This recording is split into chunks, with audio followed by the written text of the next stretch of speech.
ने seat sharing का formula ऐसी मीटिंगों में तय नहीं किया जाता। वो दोनों पार्टियों के राष्ट्रीय अध्यक्ष बैठ करके तय करेंगे।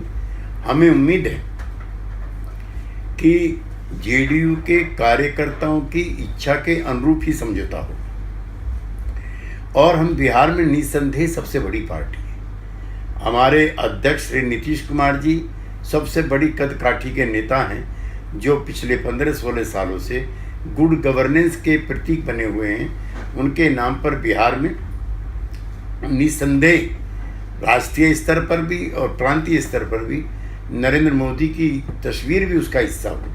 नरेंद्र मोदी राष्ट्रीय स्तर पर चेहरा है, लेकिन बिहार में उनके साथ साथ नीतीश कुमार भी एक चेहरा है।